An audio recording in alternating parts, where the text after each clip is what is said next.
colour shouldn't just be something you think about at the end of production. And I'm going to show you how you can use techniques that we use in colour grading in pre-production and production and really add depth, add meaning, add feeling to your images.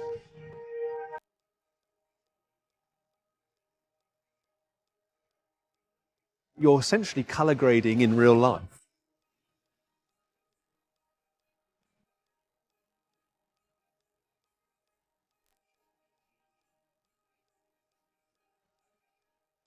So this is a colour course with a difference.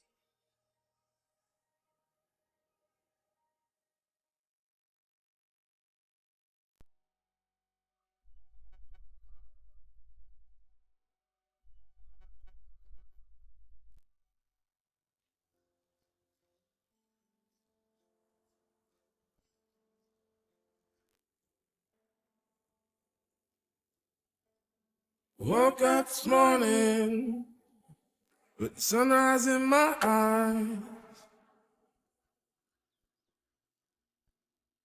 just like a new day, a breath of fresh air in my life. Hi, I'm Olli Kenchington, and over the next hour I'm going to be showing you why colour shouldn't just be something you think about at the end of post-production.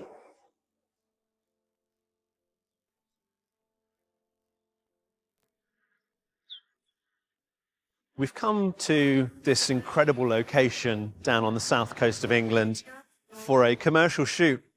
And I'm going to take you behind the scenes on that shoot with me and talk about how colour plays its part during production. The one I love.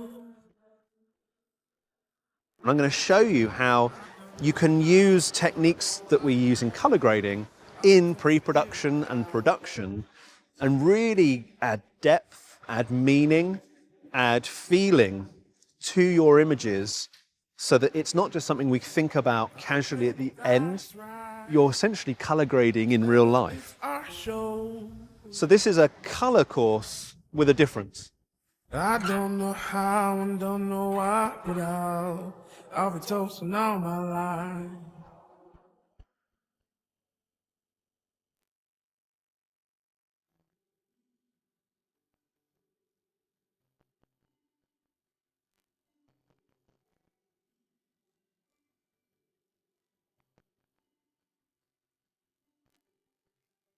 Seventy 70% of all communication is non-verbal.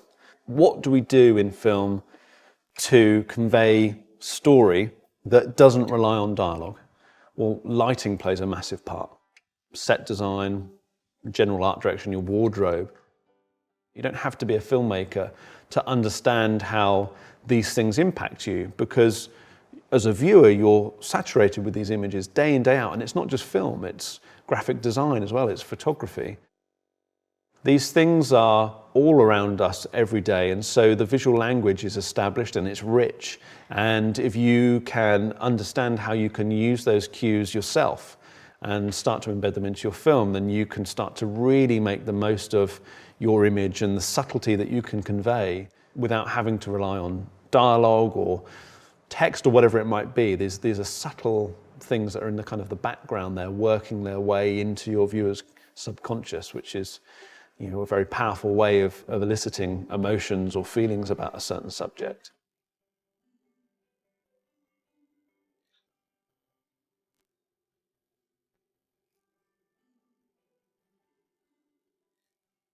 I'm making promotional content for a company called Oxen Origin. First thing I did was I looked at their website. What colour is their logo? Any imagery that's on their website, what is that? And the first thing that really caught my eye was how they're using these strong accent colours to kind of create these really visually stunning plates of food. Once I started talking to them, what became apparent is their focus on ingredients, simple ingredients, their connection to the producers as well, whether that's, you know, beef or fish or the vegetables that they're sourcing. Everything about those conversations was leading us together down the route of earthy colours, browns, kind of umbers, and ochre colours.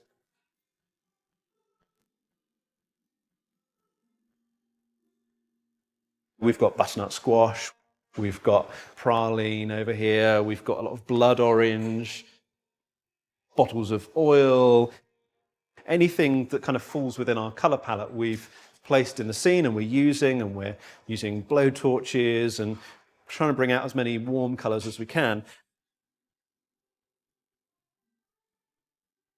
to complement the colours of the ingredients that we were going to be using.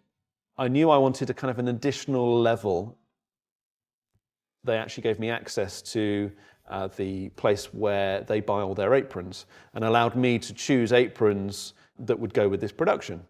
There was this deep brown with quite a lot of red in it, which is the one that we ended up going with because it fit perfectly with the look that we're going for. What you'll find with colours is that certain colours work together really well, certain colours clash as well. And then there are colours that don't necessarily work well together, but balance each other out. Now, this is an interesting kind of concept, and one of the fundamental kind of concepts of colour theory is that any colours that sit opposite each other on the colour wheel are known as complementary colours. The analogy I use is it's like Luke Skywalker and Darth Vader. They're opposite sides of the colour wheel. They bring balance to the Force. So if they're on a colour wheel, they'd be sat directly opposite each other. And the thing about balance is that really plays nicely into the hands of composition, and certainly in terms of creating depth as well. So if we're talking about earthy browns, earthy orangey colours, skin tones, then it stands to reason that we should look opposite that on the colour wheel and look to what we find there. And what we find there are blues, and certainly some very, very slightly greeny blues. Orange and teal gets a really bad rep because it's been done to death. But there's a reason why it's so successful. There's a reason why those colours work so well together. And it's because they basically play on flesh tones and sky colours. So basically the kind of two fundamentals of the natural world around us. So if we've established that the brand identity, if you like, of the client is these earthy, organic colours, then if we start to look at the opposite, we start to think, well, how can we then build in the colours that we need to balance that out?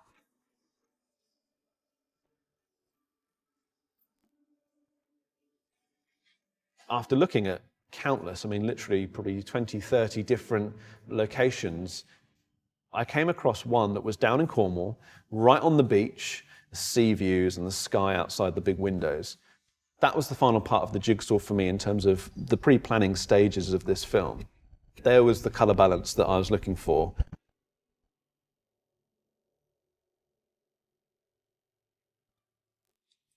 We've got a slate grey table. It's got just a certain amount of blue in it, which is perfect. That sits in really nicely with our mix of palettes, with the warm oranges of the food and the guys, and their skin tones, and then the sea and the sky that's outside. So that blue is really being picked up in this subtle pigment that's in the slate floor and the slate table. One of the particularly kind of important aspects of this location actually was the white kitchen. Skin tones and wood are very, very, very close. If you look at most wood, particularly pine, oak, if you look at them under a vectorscope, they basically fall along the flesh tone line. A nice, crisp white kitchen like this actually is perfect for setting out the colours that we choose to place in the scene. Funnily enough, this actually came up on a job only a couple of weeks ago with me. I was colour grading a commercial. It was for a particular brand of cooking sauce, and the commercial was set in a domestic kitchen. Kids come in, dad's cooking some food. And one of the bits of feedback that came from the client once I'd done the colour grade for that was that they felt like the skin tones needed a bit more of a boost, that they were maybe a little bit, I don't know, kind of subdued. And actually, the problem, so this is kind of, we had to delicately tread around this, but essentially the problem was they'd chosen to shoot in a kitchen that was entirely pine cabinets. So all skin tones immediately receded back into the wooden cabinets behind them. And if you were to boost the saturation of the skin tones to kind of compete with that, you would either end up having to boost the skin, in which case everyone would end up looking fluorescent orange, And the better way to do this would be to knock back and attenuate the level of intensity of the colour of the wood.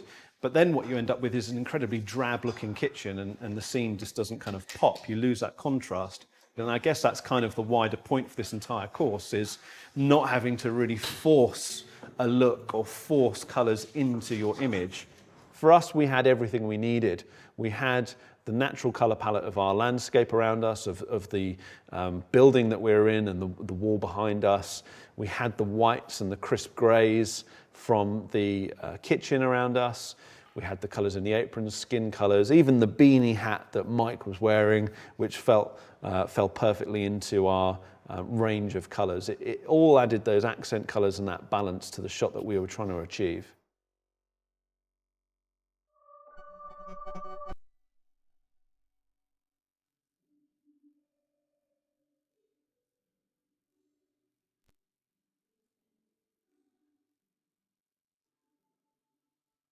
Blue is the rarest colour in nature.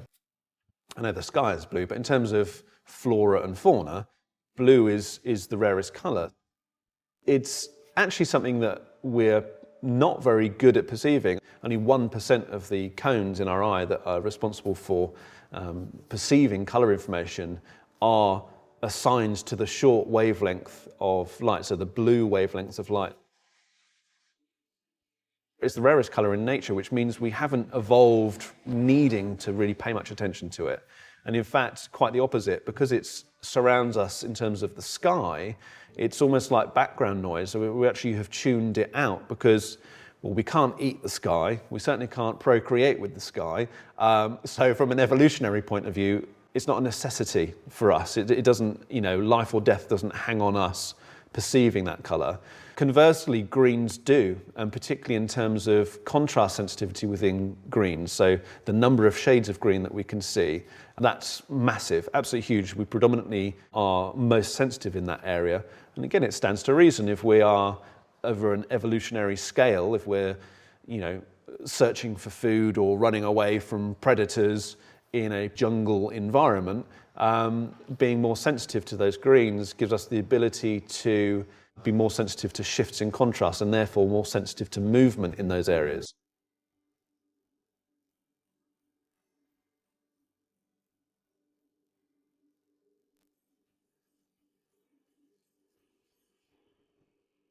We have measurable responses in terms of heart rate and blood pressure. They elevate when we see reds, and that's to do with skin colour, which in turn is based on mainly blood. So you've got hemoglobin from the blood and you've got melanin in the skin tones as well.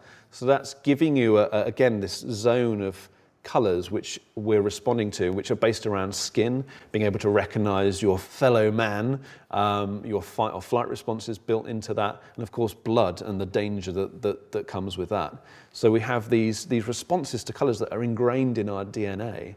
So once we start to understand that, we can start to build our colour look around some of those decisions and make some informed decisions about how we might use those colours to create balance to our images.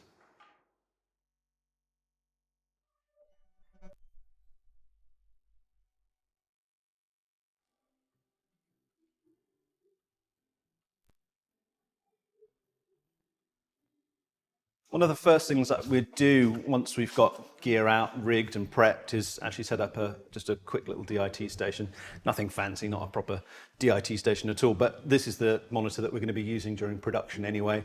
It's on V-locks, it's easy for me to just kind of grab it, stick it down here, get my laptop out, and all I'm going to do is just going to quickly grab a little scene. I've literally just put a couple of props in an area where we're going to be filming a lot for our commercial in this kitchen. It's got all the colours, all the palette for the kind of cool parts of the shooting that we're going to be doing, set up in a little patch of sun just there. And what that will allow me to do is shoot that chart, shoot that scene, grab that shot, get it into DaVinci Resolve. I'm shooting C-log, so I can correct out that log, and that will allow me to see a more contrasty image during the shoot that's also based precisely on the shooting conditions that we're in, rather than a generic transform LUT. I can also, because I'm creating a custom LUT here is I can push in a little bit of blue into the shadows, which is ultimately what we're going to be doing in the final look of the film. So I'm able to actually monitor during production with the colour look that we've already planned in pre-production, ready for me to then see that and work with that later on. I'm not going to burn that LUT into the recording. It's literally just for display purposes during the shoot to kind of keep everyone kind of moving in the right direction. And it's particularly useful if I want to then generate dailies at the end. If I'm not editing it, I can burn that LUT in, it gets embedded into the dailies. And so as it's going through other post-production phases, as the director is viewing it or the client is viewing any rushes, it gives everyone that kind of sense of the look that we're establishing, which is really useful, and it's so quick as well. So I'm literally just going to grab my camera, point it down here, just make sure the light, may as well take the opportunity to use the 90% reflectance chip there to set my exposure properly. Just going to record a few seconds of that. That's all I need. Grab the card.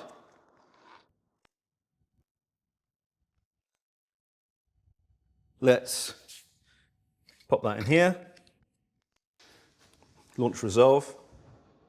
I can take a look at this shot under the scopes. I'm not grading it at all. I'm just doing a very gentle kind of primary correction almost, pushing a tiny little bit of color into the shadows just to kind of give us a feel for how that's responding to the stuff that we're shooting once we're viewing it on our production monitor. So I can go into here's the clip here. Just chuck that in, stick that on the timeline, come to our color page. Here's the shot. Let's just quickly pull these shadows down and let's raise, protecting our shadows. Maybe bring that more like that. Just going to come back in here. I'm just going to push a tiny little bit of color, bring in a little bit of that blue. Let's say that's where we're happy. So that's the kind of look that we're trying to establish for this. It's corrected out. Saturation setting where it would be. The chart has helped me pin those colors where they should be, although I've done it incredibly quickly, but you get the idea.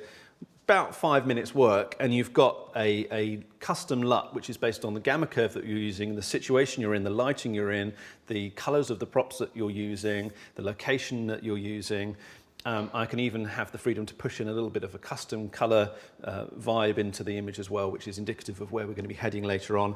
And once I've got that, I can simply right click on my thumbnail. I can generate a 3D LUT from that.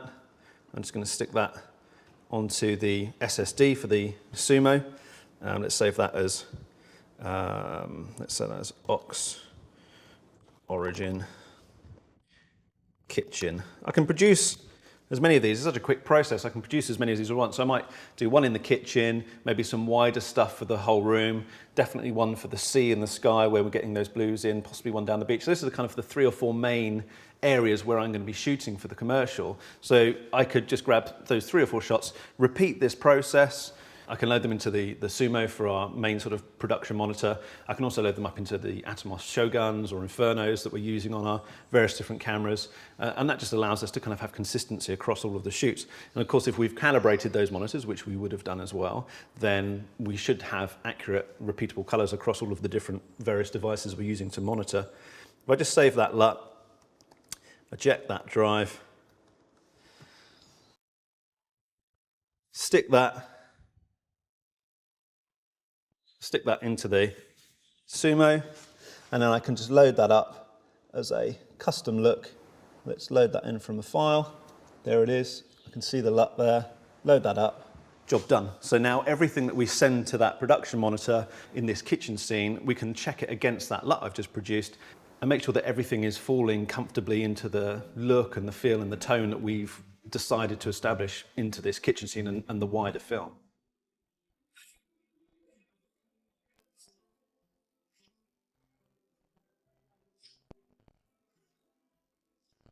One of the things that we do need to make sure of is that any monitor that we're using on location, on set, is calibrated. And it seems obvious to me, but it's something that a lot of people, they'll buy monitors, they'll never calibrate them. You're checking what you're recording, so if they're off, You could be letting problems get introduced completely unaware of what's going on. You don't want to be constantly questioning what you're looking at. You don't want to be constantly worrying, is this actually what I'm capturing? And it's such a simple step just to calibrate the monitor. So we're using a couple of different monitors. We're recording onto an Atomos Shogun Flame. I've got a Shogun Inferno here.